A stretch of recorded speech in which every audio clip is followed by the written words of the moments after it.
Saya Tifal Solesa melanjutkan Kompas Petang, Saudara. Mahkamah Konstitusi menyatakan siap untuk menindaklanjuti uji materi atau gugatan terhadap KUHP baru yang diajukan ke MK.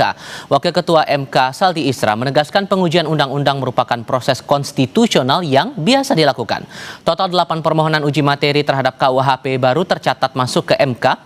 Wakil Ketua MK Saldi Isra menyatakan MK siap menindaklanjuti setiap permohonan pengujian undang-undang yang masuk. Menurutnya, pengajuan uji materi merupakan hak konstitusional warga negara dan akan diproses sesuai mekanisme yang berlaku. MK dijadwalkan mulai menggelar sidang perdana terhadap permohonan itu dalam waktu dekat. Nggak ada yang baru ya kan kalau orang mau mengajukan pengujian undang-undang yang namanya pengujian undang-undang kan sama saja. Mau KUHP baru, mau KUHP baru, ya kita akan proses seperti biasa. Jadi kita tentu siap untuk menghadapi ini, karena ini kan sudah menjadi bagian yang diserahkan ke Mahkamah Konstitusi kalau ada yang mengajukan permohonan. Terdekat hari Jumat kalau saya tidak salah. Besok kita sudah mulai sidang. Iya. Tapi kalau apakah KUHP itu atau KUHP itu masuk besok, saya harus cek dulu. Di lain pihak, Wakil Ketua DPR RI Sufmi Dasko Ahmad menegaskan KUHP maupun KUHP yang resmi diterapkan saat ini telah sesuai syarat pembuatan undang-undang. Menanggapi kelompok masyarakat yang mengajukan uji materi KUHP baru ke MK, Dasko menegaskan pembentukan KUHP maupun KUHP telah melalui mekanisme yang panjang termasuk melibatkan partisipasi publik. Meski begitu, ia mengakui pihaknya menghargai hak warga negara atau organisasi yang akan melakukan uji materi ke MK. Menghargai hak warga negara, sekelompok orang, organisasi yang akan melakukan uji materi. Nah, itu disitulah kemudian bisa dibuktikan apakah kemudian baik dari sisi formil maupun material itu bisa kemudian diuji di situ.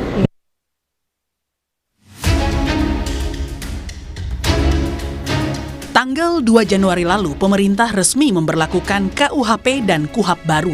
Meski pemerintah berulang kali menegaskan agar masyarakat tak perlu khawatir dengan berbagai isu yang beredar, namun niat baik itu masih menyisakan kekhawatiran bagi publik.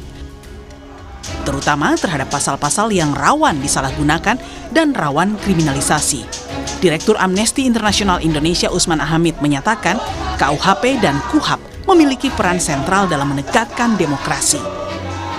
KUHP pidana baru melonggarkan kriminalisasi terhadap warga negara dalam konteks mengkritik pejabat. Dalam sebuah negara yang demokratis, tentu hukum pidana, hukum acara pidana memiliki peran yang sangat sentral. Paling tidak 3 hal: menjaga keadilan, melindungi hak asasi manusia, dan mencegah penyalahgunaan kekuasaan negara. Nah, sayangnya hukum pidana dan hukum acara pidana yang baru saat ini tidak meyakinkan untuk menjamin adanya terjaganya keadilan, perlindungan hak asasi manusia, dan pencegahan penyalahgunaan kekuasaan.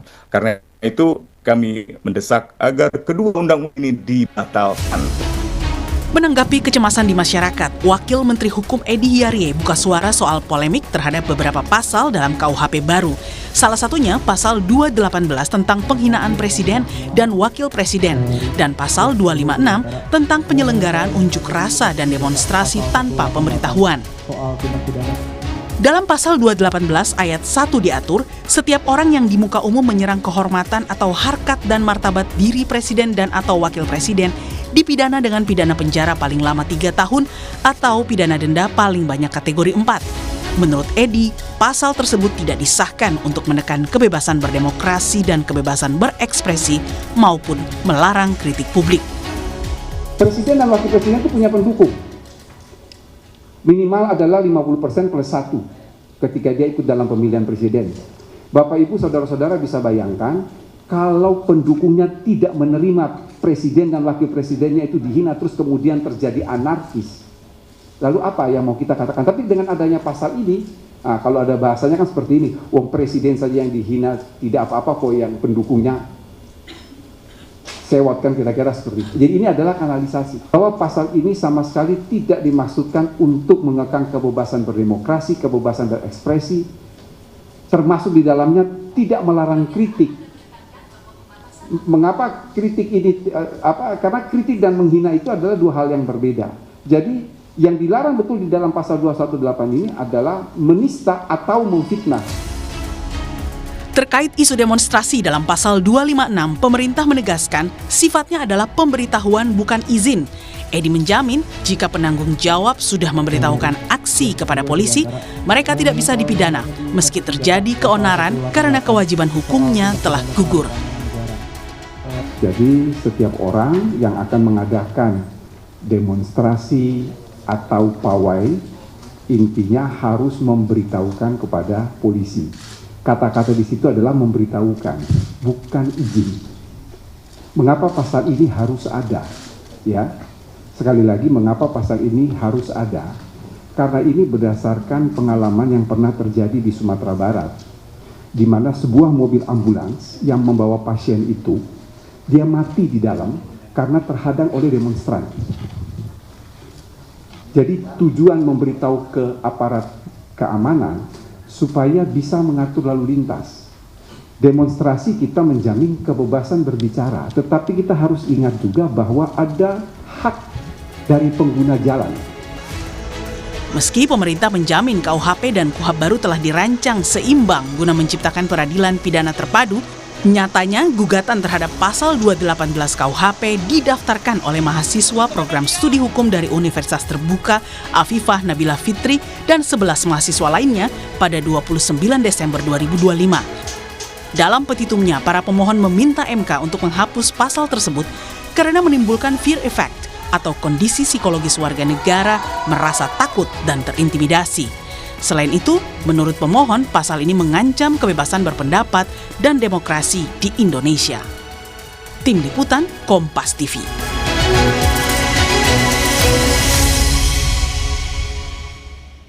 Alih-alih memberi kepastian hukum, aturan baru KUHP dan KUHAP justru memicu kekhawatiran serius terhadap kebebasan sipil, utamanya hak warga menyampaikan kritik. Apalagi baru-baru ini sejumlah aktivis dan pemengaruh yang vokal mengkritik pemerintah justru mengalami teror. Sehingga situasi ini memperkuat kekhawatiran jika ruang kebebasan sipil kian menyempit. Benarkah demikian? Kami diskusikan ini bersama anggota tim ahli KUHP Nasional Albert Aris. Juga bergabung bersama kami dosen sekaligus peneliti Posdem Universitas Andalas Ferry Amsari. Selamat sore semuanya dengan Tifal di sini. Selamat sore, Mas Tifal. Terima kasih semua sudah bergabung dalam diskusi kami kali ini. Bung Ferry, saya ke Anda dulu. Kita fokus pembahasan sesuai dengan topik ini menyangkut dengan pasal 218 dan pasal 256. Soal pasal menyerang kehormatan atau harkat martabat diri Presiden. Dari Wamenkum juga sudah menegaskan bahwa ini bukan masalah takut dikritik dan semacamnya. Dan ditegaskan Presiden, Wakil Presiden adalah personifikasi suatu negara. Yang dilindungi dari negara itu apa? Kedaulatan. Jadi ini satu paket, Bung Ferry. Jadi kan harusnya nggak perlu dikhawatirkan dong soal pasal ini. Iya, ini kan sebenarnya tidak berdiri sendiri ya. Pasal ini dari pasal 217 hingga 220 bicara soal melindungi harkat dan penghormatan Presiden. Kurang lebih marwah Presiden mau dilindungi. Pertanyaan besar saya, apa itu penghormatan dan harkat martabat Presiden? Apakah seorang penjual martabak juga tidak punya hormat yang harus dilindungi dan harkat yang perlu dilindungi? Apakah hanya karena jabatannya dia kemudian perlu dilindungi? Padahal semakin tinggi jabatan publiknya, semakin potensial dia harus dikritik karena dia memegang kekuasaan. Dan kekuasaan itu cenderung menyimpang. Jadi semakin tinggi dia semakin dikritik. Nabi saja dikritik boleh gitu ya. Tidak ada tuh yang kemudian di era kenabian itu dilarang untuk mengkritik Nabi. Nah ini Presiden merasa lebih tinggi dari Nabi di titik tertentu. Kalau dibaca lagi ketentuan itu baik-baik, yang diserang harkat dan martabat Presiden itu kan tidak hanya di dunia nyata ya, tetapi juga bicara dampak di dunia maya. Misalnya ketentuan itu jelas menyebut menggunakan teknologi informasi. Jadi bagi saya ini kekhawatiran Presiden, Istana, orang-orang lingkarannya, Bang Albert dan teman-teman, agar kemudian Presiden tidak jatuh namanya di ruang maya, dunia maya. Padahal ini ruang penting untuk membangun kesadaran, kontrol kekuasaan dan lain-lain. Nah, Bang misalnya Albert, bencana kemarin ya dan lain sebagainya. Ya. Tapi dalam kesempatan yang berbahagia kali ini saya perlu menegaskan bahwa kritik sama sekali tidak dikriminalisasi dan juga tidak dipidana menurut pasal 218 KUHP baru. Kritik sebebas-bebasnya tidak masalah, tetapi yang dikriminalisasi dalam pasal ini adalah perbuatan penghinaan. Apa itu penghinaan? Penghinaan adalah menista, mencemarkan nama baik dan memfitnah presiden atau wakil presiden. Tapi jangan lupa, tidak akan ada proses hukum tanpa ada pengaduan yang resmi langsung dari presiden dan wakil presiden. Hal ini menunjukkan bahwa pasal ini sekaligus menutup celah buat pihak ketiga manapun yang mengatasnamakan kepentingan presiden untuk membuat laporan seperti yang terjadi di masa lalu. Justru kita sedang memperbaiki keadaan praktek penegakan hukum yang belum baik di masa lalu dengan pengaturan 218. Nah, Sorry saya potong, karena batasan kehormatan dan harkat martabat ini dalam wujud apa gitu Pak? Begini Mas Ival, sederhana saja. Yang kritik itu ditujukan kepada kebijakan dari presiden dan wakil presiden serta pemerintah. Tetapi kalau penghinaan itu ditujukan kepada personnya, kepada kepribadiannya, kepada harkat dan martabat dirinya. Saya pikir konstitusi dimanapun menjamin kebebasan berekspresi dan berpendapat. Tapi tidak ada satupun konstitusi dimanapun yang menjamin kebebasan untuk menghina orang lain. Nah tadi saya menarik menanggapi sedikit apa yang Bang Ferry sampaikan. Mengapa perlu ada pembedaan antara penghinaan terhadap orang masyarakat biasa dan juga kemudian pejabat dan kemudian presiden. Hal ini sudah pernah diuji di Mahkamah Konstitusi lewat putusan MK nomor 6 tahun 2007 dan putusan MK nomor 13/22 2006. MK sendiri memang memungkinkan adanya pembedaan antara penghinaan terhadap masyarakat biasa dan penghinaan ditujukan kepada pejabat serta penghinaan ditujukan kepada presiden gitu ya. Nah, saya ambil contoh aja, perbuatan makar aja dalam konteks pidana. Makar itu adalah mencoba menghilangkan nyawa presiden atau wakil presiden. Itu dibedakan dengan pasal pembunuhan berencana loh. Beda, ya kan? Terus juga pasal penghinaan, pasal penganiayaan terhadap presiden itu dibedakan, Mas Iqbal. Nah, tadi menjawab pertanyaan Mas Iqbal tadi. Batasannya apa sih untuk kepentingan umum dan terpaksa membela diri? Nah, justru di dalam pasal 218 ayat 2 itu, pembentuk KUHP mengatur alasan penghapus pidana. Artinya apa Mas Iqbal? Sekalipun perbuatan itu adalah perbuatan penghinaan kepada presiden atau wakil presiden, tetapi pembentuk undang-undang memberikan alasan penghapus pidana tidak akan dipidana kalau itu dilakukan untuk kepentingan umum atau karena terpaksa membela diri. Oke, Bang Ferry sudah cukup jelaskah batasan itu, Bang Ferry, menurut Anda? Di sana kalau kita belajar dari studi Orde Baru maupun zaman kolonial ya, karena tipologi pasal ini pasal kolonial ya, selalu ada upaya untuk kemudian menyederhanakan masalah dan orang dipenjarakan. Kalau Bang Albert mungkin pernah hidup di era Orde Baru ya, dan atau membaca buku-buku seperti pergerakan yang berkaitan dengan kritik terhadap pemerintahan Orde Baru, itu terjadi pasal-pasal yang disebut pasal karet yang kemudian dimanfaatkan.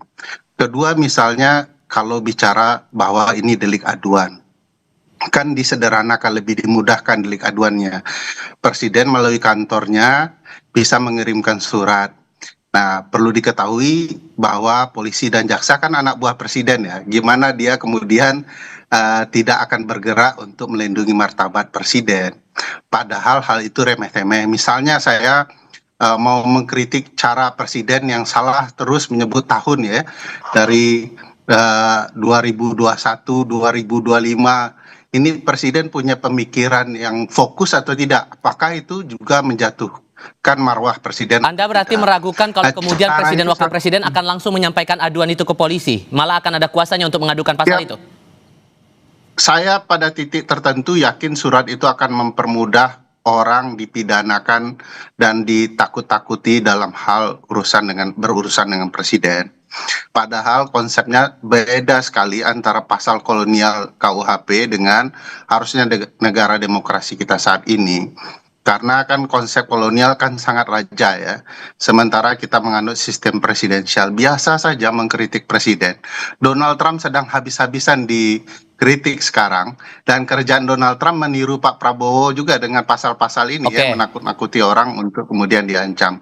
Di titik tertentu bahkan di dunia maya itu berapa banyak orang kemudian kehilangan hak berpendapatnya hanya dengan diberikan contoh satu waktu ketika presiden melaporkan seseorang. Bang Albert, ada kekhawatiran tidak langsung presiden wakil presiden yang mengadukan, ada kuasa di situ?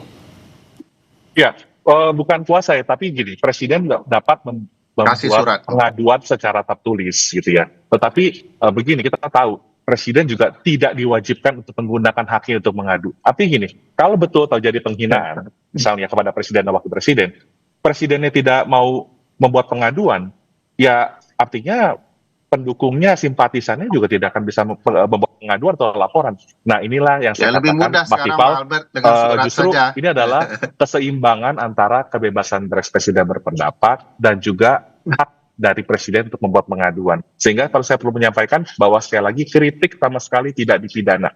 Yang dipidana adalah penghinaan, tetapi tidak akan ada proses hukum tanpa ada pengaduan yang sah dari pihak yang berhak, yaitu presiden wakil presiden. Kalau Itu kemudian salah satu begini. kritik publik ya. Salah Gimana, satu kritik publik itu adalah soal kepentingan umum. Siapa yang menilai standar kepentingan umumnya? Nah, presiden kan di titik tertentu tidak merasa bahwa saya mengingatkan presiden supaya fokus agar tidak salah tahun adalah untuk kepentingan umum.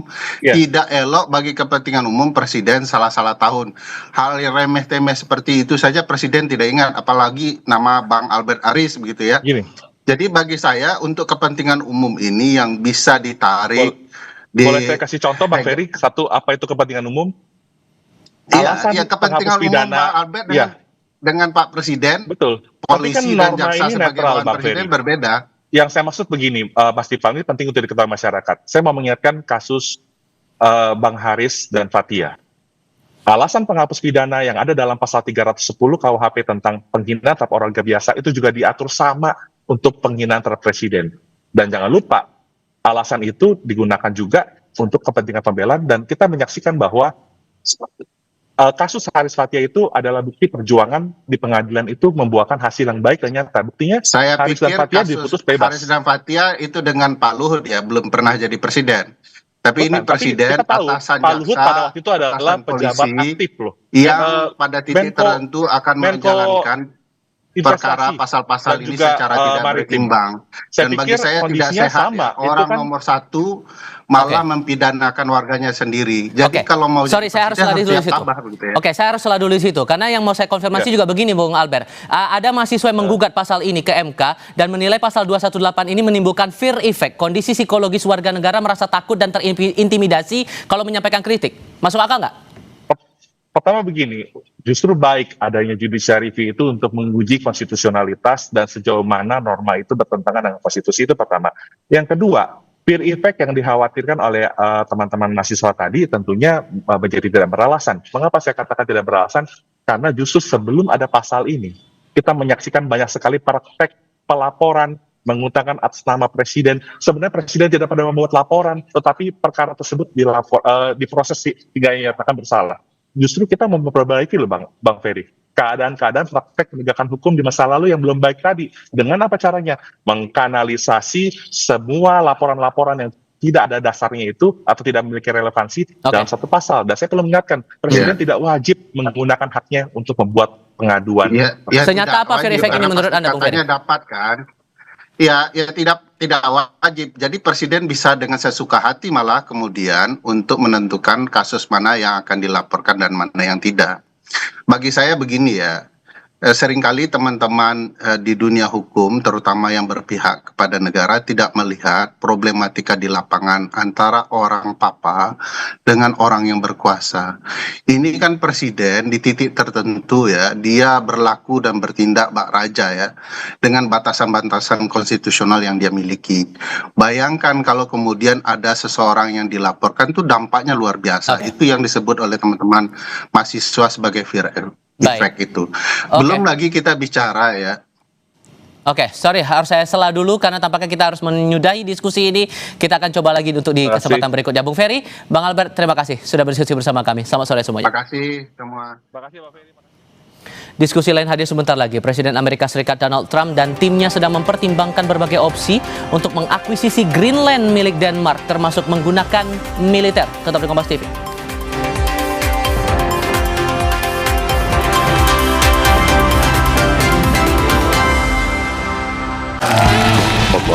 Komporgas. Stand Up Comedy Indonesia Season 12 segera di Kompas TV. Kak Srido sekarang sibuk apa? Sabtu Minggu ada game. Seruput aja dulu. Luwak hitam baru dengan teknologi slow roasting bikin nyaman di lambung. Selamat kepada para pemenang undian Kopi Luwak. Terima kasih Kopi Luwak. Menangkan 50 juta atau nonton bareng sepak bola di Amerika. Untuk kalian yang belum menang, buruan kirim. Jangan sampai ketinggalan. Luwak hitam baru, nggak kemanisan, mantap. Dunia terus berputar. Begitu banyak hal yang berakhir, namun banyak juga yang kembali dalam bentuk baru, memberi harapan baru. Seperti botol plastikmu yang dapat menjadi barang baru lagi melalui gerakan ekonomi sirkular nasional Le Mineral. Kini, plastik tidak lagi menjadi sampah, namun terus berputar dengan dipilah dan didaur ulang menjadi baru. Semua bisa mengambil peran penting dalam perputaran itu dari hulu ke hilir. Mulai dari kamu yang memilah sampah dari rumah, pemulung yang mengumpulkannya, hingga pekerja pabrik yang mendaur ulang. Bersama gerakan ekonomi sirkular nasional Le Mineral, mari jadikan botol plastikmu jadi baru lagi.